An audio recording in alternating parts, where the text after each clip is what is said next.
Bom, nesses 2 dias, 25 e 26 de março de 2025, nós estamos presenciando um dos momentos históricos mais importantes da nova República. O STF, o Supremo Tribunal Federal, aceitou a denúncia da Procuradoria-Geral da República, tornando o ex-presidente Jair Bolsonaro e vários de seus aliados mais próximos, como o vice-presidente Braga Neto e o general Heleno, réus no processo por tentativa de abolição violenta do Estado de Direito, ou seja, por tentativa de golpe de Estado. Por tentativa, né, gente? A gente tem que lembrar de uma coisa: não existe julgamento por golpe de Estado. Afinal de contas, quando acontece o golpe de Estado, se ele é vitorioso, aqueles que acabam dando o golpe, eles passam então a serem o governo. Então não vai haver nenhum tipo de julgamento. Então não foi o que aconteceu nesse caso. Nesse caso, então você teve ali uma tentativa que, devido à ação das instituições democráticas, foi evitada, mas pela primeira vez na história do país, aqueles que tentaram o golpe vão ser levados a julgamento.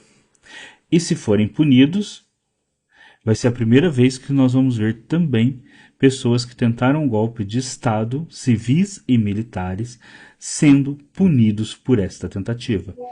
O que, como até salientou ali no discurso, ficou patente ali de alguns ministros, pode marcar o fim dessa ameaça que sempre pairou sobre a democracia brasileira, que é o fato dela poder ser a qualquer momento interrompida por golpes de Estado, por uma ação violenta. Eu vou comentar aqui alguns trechinhos, lógico, não inteiramente do julgamento, mas alguns trechinhos que me chamaram bastante atenção de um ponto de vista da filosofia política, do dos votos, né, que os ministros então declararam enquanto estavam ali, dos comentários que eles declararam enquanto estavam proferindo os seus votos. A denúncia foi aceita integralmente e foi aceita por todos. Todos votaram a favor da denúncia. Toda a primeira turma votou a favor da denúncia. Então agora o processo, agora que começa o julgamento. Eu vi muitas pessoas, principalmente em conversa do dia a dia, falando: o Bolsonaro está sendo julgado. Ele não estava sendo julgado. O que estava sendo julgado era se o STF aceitaria ou não a denúncia. Agora sim é que vai começar o processo de julgamento. E como estamos num Estado democrático de direito, felizmente, os réus têm direito aos seus advogados e vão ter direito a construir toda a sua defesa como deve ser num Estado democrático de direito, que é onde felizmente estamos. Que é o tipo de direito que, se houvesse um golpe militar, que se houvesse um fim do Estado democrático, seriam direitos não garantidos. Mas felizmente nós estamos numa democracia. Então vamos lá. Começando pelo voto do relator, que foi o Alexandre de Moraes.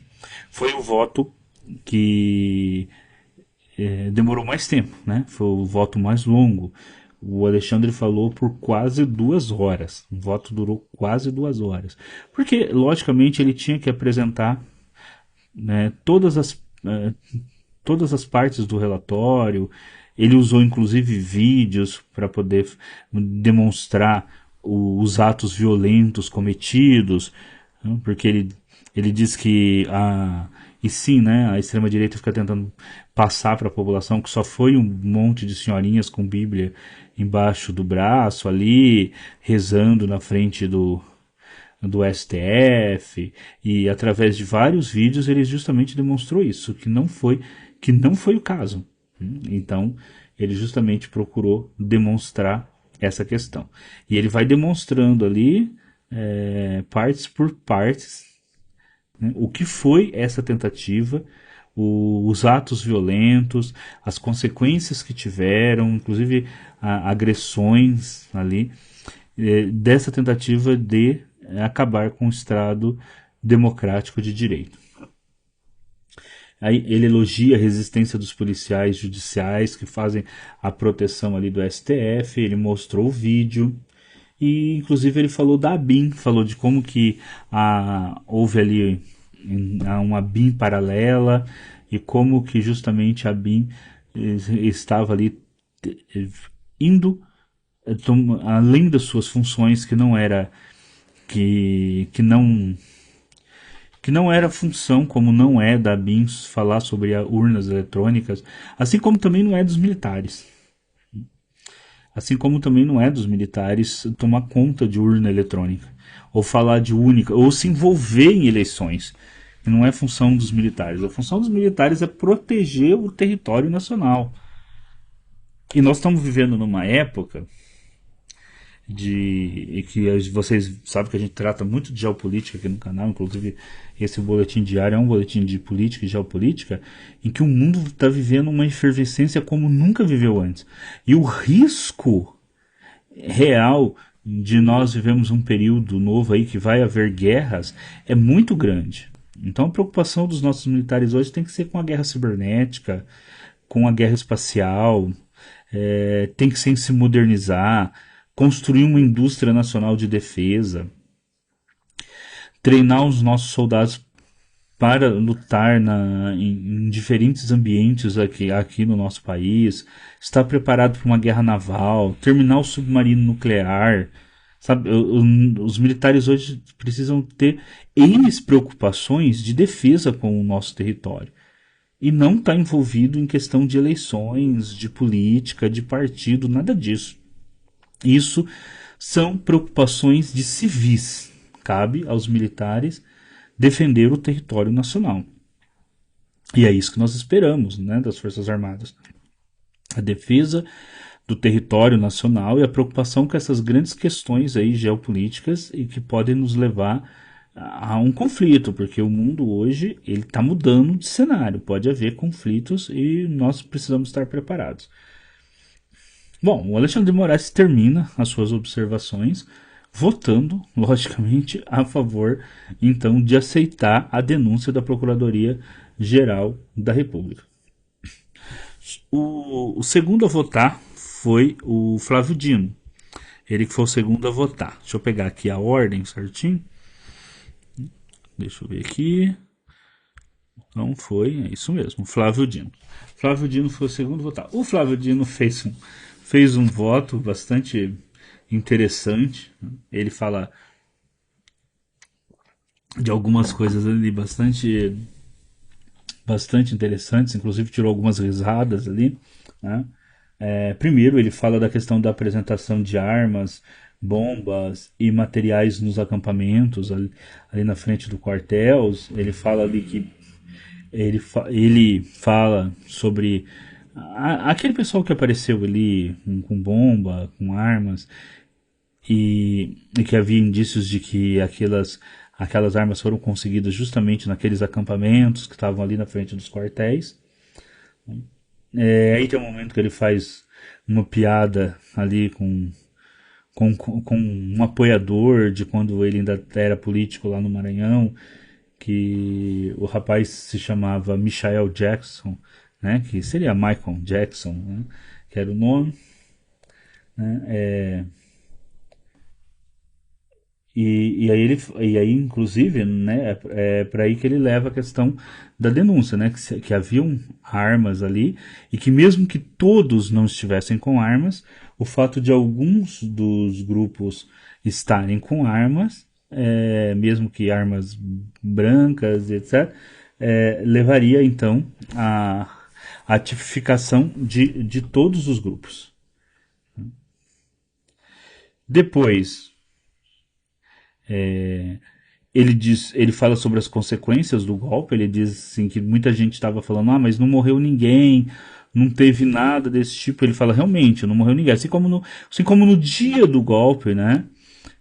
No dia 1º de abril lá de 1964, não houve mortes. Mas porque as mortes, as perseguições vieram depois do golpe já consolidado.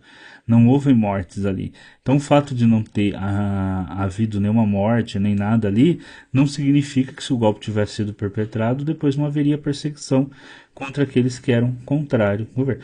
Inclusive, uma das denúncias é justamente que estava se preparando a morte do presidente e do vice-presidente da República, né?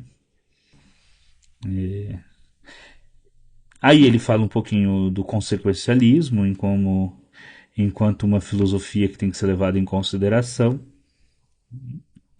E ele conta uma história de um personagem ali do Maranhão chamado Bota para Moer, seria uma espécie de.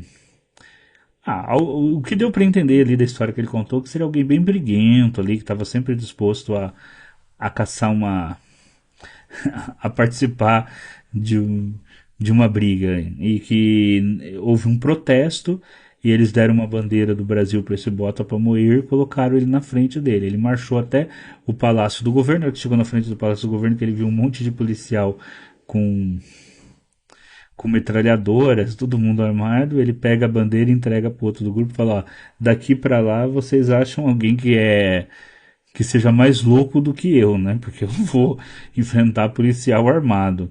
E ele fala ele faz esse comentário justamente no momento em que ele está querendo demonstrar ali, que está querendo falar ali que realmente que se houver pessoas que no limite ali tentaram de última hora desistir, que isso vai aparecer no julgamento. Né? Que se alguém desistiu ali no começo e está sendo julgado, que isso vai aparecer. Que justamente o fato de ter o julgamento é para que todo mundo apresente, né, a sua versão, apresente as suas contraprovas e tudo mais, e possa se defender. Então, e é por isso que existe o Estado Democrático de Direito. Bom, depois a gente tem o voto do Luiz Fux. O voto do Luiz Fux, eu acho que o que mais tem que se destacar é que ele trouxe ali a questão de dosimetria da pena, a questão dessa moça que estão falando aí, a tal da Débora, que teria manchado ali a estátua com batom.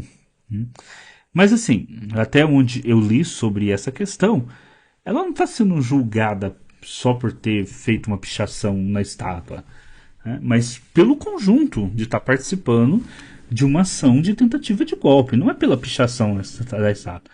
Ela não estava ali passando na frente e resolveu pichar a estátua e foi pego pela polícia. Ela não estava passando numa praça e, olha, tem uma estátua, eu vou pegar o batom, vou escrever na estátua, vou pichar a estátua, e de repente foi pega e ia ser acusado do crime de pichação. Né? Ela está ali porque estava participando de toda essa questão aí da tentativa de golpe do Estado. Estava ali junto.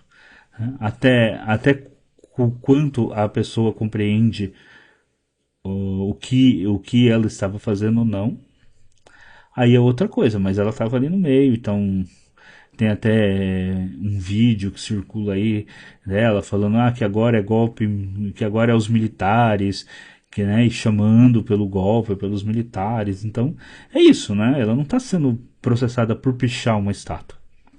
Essa que é a questão. O processo não é por pichar a estátua. O processo é por fazer parte dessa turma que estava tentando destruir o Estado Democrático de Direito, que estava tentando dar um golpe. Logicamente que ela não era uma das líderes. Os líderes vão ser julgados agora. Logicamente que ela não era uma das líderes. Bom, depois entra a Carmen Lúcia. A Carmen Lúcia, ela faz um voto bastante interessante, porque ela chama atenção para a questão das sucessivas tentativas de golpe que ocorreram na história do Brasil. Eu achei muito interessante esse voto dela, foi o que mais me chamou a atenção, porque ela começa lá em 1945, logo após o fim do governo Vargas, que você tem ali a a eleição do Gaspar Dutra e depois você volta o Vargas, e ela fala de todo o processo que ali já começou a tentativa ali dos militares de tentarem derrubar o Estado Democrático de Direito, e houve diversas tentativas. Inclusive, tem esse livro aqui, que é a biografia do Marechal Henrique Lott, que foi um marechal que conseguiu ali impedir um dos golpes.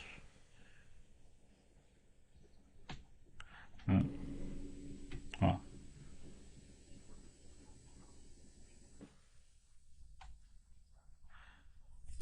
Foi o general que deu um golpe para impedir o golpe, né? E o Juscelino Kubitschek poder governar. Então, e ali o próprio governo do Juscelino Kubitschek teve diversos problemas com os militares, não foi só o do Sertúlio Vargas, né? Aí depois você tem em 1961 Brizola, que tem até um vídeo que nós gravamos essa semana mesmo, quando saiu lá os relatórios do Kennedy, que saiu aquela página sobre o Brizola.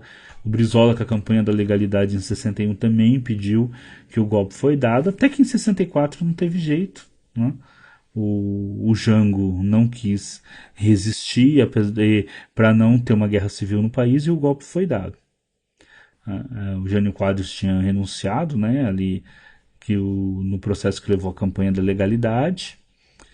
Também, talvez, se o Jânio Quadros tivesse continuado, ele também teria sido, ele poderia ter sido ele, talvez, golpeado. Mas o Jânio Quadros era direita, mas o Juscelino Kubitschek também era liberal, à direita, e ele teve problema umas 2, 3 vezes também, né, com revoltas. E a Carmen Lúcia, justamente, ela lembra desses fatos. Eu achei bastante interessante ela lembrar, justamente para chamar a atenção que nesse momento em que as pessoas estão sendo julgadas pela tentativa de golpe, pode ser um marco nessa nova democracia para que isso não ocorra novamente. Quer dizer, para que a gente tenha um regime democrático e que a gente não fique todo o tempo com essa angústia de que pode vir a ocorrer algum tipo de golpe novamente. Eu, sinceramente, há alguns anos atrás, se você me perguntasse lá em 2010, eu diria que eu jamais pensaria que a democracia brasileira passaria novamente por uma tentativa. A gente pensava que a democracia estava consolidada e que não haveria qualquer tentativa de golpe pudesse ocorrer novamente. Lei do engano, né? Infelizmente, não ocorreu, mas lei do engano nosso. E eu acho que é bem interessante esse voto da ministra Carmen Lúcia nesse sentido, de lembrar esse histórico e a importância de ser punido de ser julgados, né, não punidos, que a gente não sabe ainda, né, como vai terminar o julgamento, mas ser julgados aqueles que tentam esse tipo de ação para que ele não volte a ocorrer. Porque o fato de nunca as pessoas terem realmente ido a julgamento e comprovado que tentaram o golpe serem punidos é o que leva a gente sempre estar com essa espada de Damocles sobre nós, né? Então, a qualquer momento pode dar ruim, como dizem os jovens. Bom, por fim a gente teve o voto do Zanin, que voltou, né, a levar ali em consideração, né, a participação dos atos todos que combinaram no 8 de janeiro e que em concordância ali com os outros membros da primeira turma, principalmente com Alexandre de Moraes, lembra que há indícios de materialidade de autoria dos réus ali sobre a questão do golpe, por isso que ele, então, aceitava, enquanto presidente ali da primeira turma, ele aceitava, então, que junto com todos os outros, a denúncia. E a partir daí, então, os 5 ministros aceitaram a denúncia. Os 5 aceitaram. Agora vai para o julgamento, que vai ser um julgamento histórico. Tem uma questão que eu esqueci. No voto da Carmen Lúcia, ela chama atenção para algo que provavelmente vai impactar muito aí também nas redes sociais, que é o fato do Trump ter elogiado a segurança da biometria das urnas brasileiras, e ter dito que as eleições no Brasil e na Índia estão entre as mais seguras devido ao uso aí da identificação do eleitor, enquanto lá nos Estados Unidos a gente sabe que a eleição é uma loucura, né? Tem gente que vota até por correio.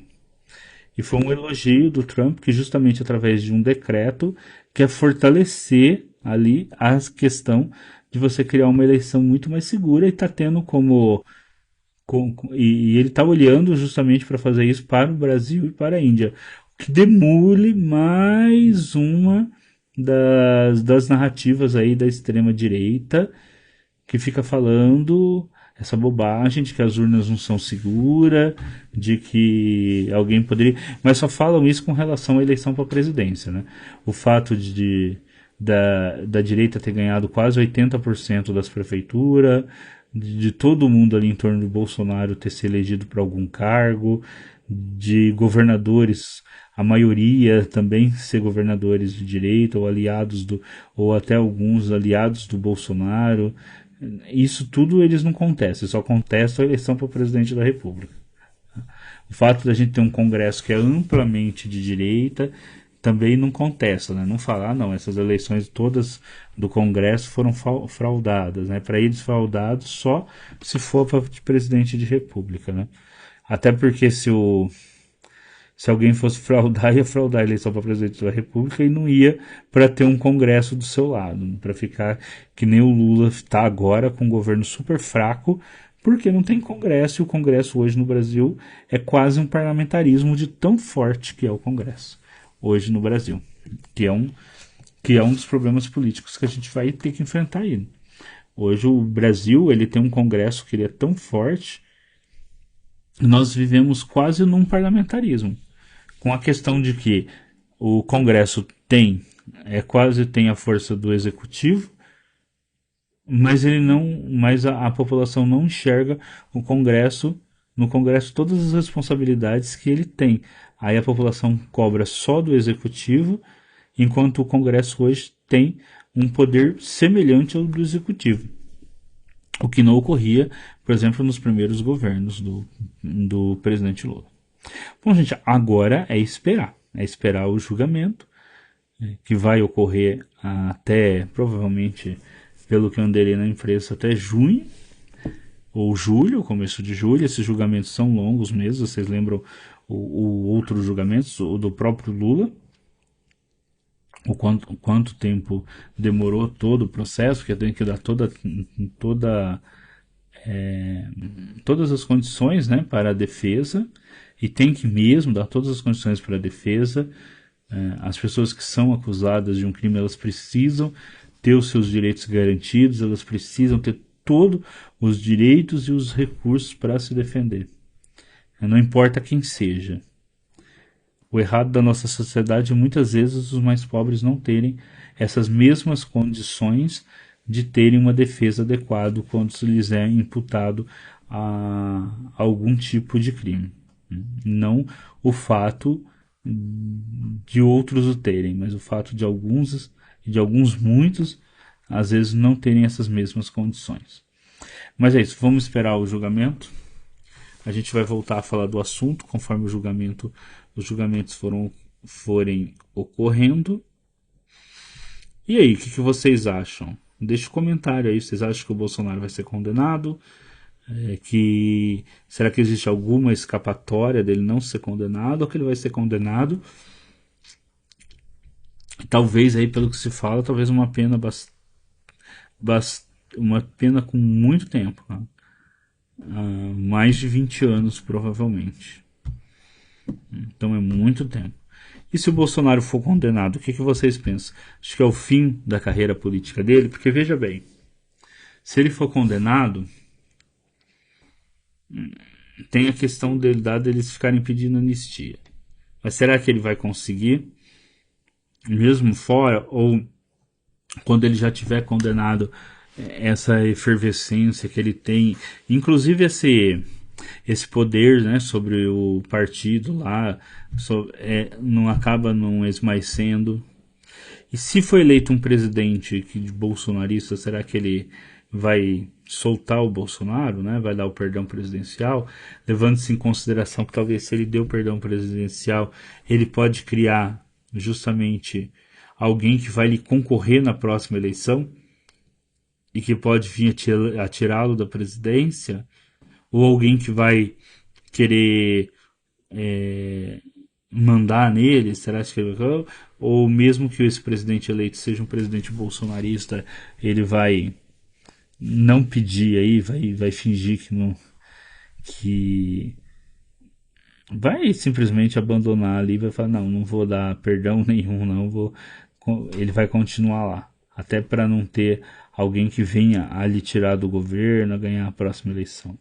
E aí, o que vocês acham? Como que fica aí os próximos capítulos, né, dessa grande novela que é o Brasil? Mas olha, deixa o comentário e a gente se vê no próximo vídeo aqui no canal amanhã.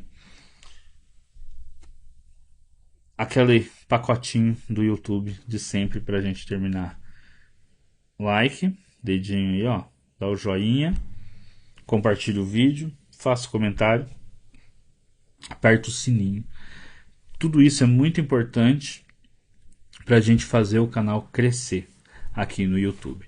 Até, pessoal!